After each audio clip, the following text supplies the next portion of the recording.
American demographics goes boomers, Xers, millennials, Zoomers. Interesting. Everyone else in the world goes boomers, Xers, millennials, Zoomers. Wow. The one thing that our baby boomers did differently is they had kids. That didn't happen in most places. So we're looking at the end of economics as we understand it today, whether you call it your favorite economic theory is socialism or fascism or communism or capitalism. Those don't work in a world where the population's in collapse. We've got to figure out something new. But in the United States and in Mexico, the two healthiest demographies in the world, we have bare minimum another 35 years. So we get to watch everyone else wrestle with this while we continue with business as normal and just kind of see if there are any tricks that we can pick up along the way. Interesting. And what about our dependence on China just for stuff, like probably what I'm talking to you on right here, maybe pharmaceuticals, tech, all that sort of a thing. How does that impact if China implodes, or how does that impact us? Or we just adapt? Where it's like, hey, we can do that stuff here. We just have chosen not to over the past 50 years. For most things, I think we're going to be fine. The United States is the least integrated major power in the global economy in the world, and that's by design. We created globalization to build an alliance to fight the Soviets. So if we had been the dominant economic power in that, it wouldn't have worked. So we basically informally agreed to run massive trade deficits, and globalization has been successful in integrating two economic sectors from the United States and the wider world. Only two.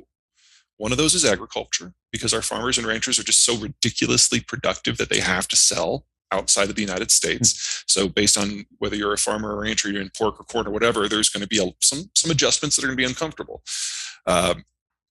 Manufacturing is the second one, specifically tech manufacturing. What makes tech manufacturing work is having access to multiple different pools of labor at different skill levels and different price levels, so that every specific part can be made in a place with maximum competitive advantage. And then you shuttle it to the next spot to add the next piece. And in that, China has been great. China is not exactly a one-stop shop, but you've got technocracies right across the water in Japan, Korea, and Taiwan. You've got countries that are poorer like Vietnam and Indonesia nearby. And so you can have a great system, and tech has outsourced their entire manufacturing base to this part of the world.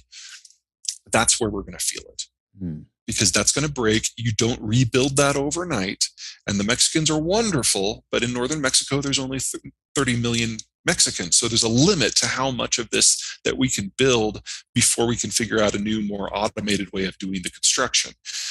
So between now and 2030, that's going to probably be the biggest pinch in our system, is just computing and cell phones and electronics, fax machines, servers, all that kind of stuff. That all has to come back.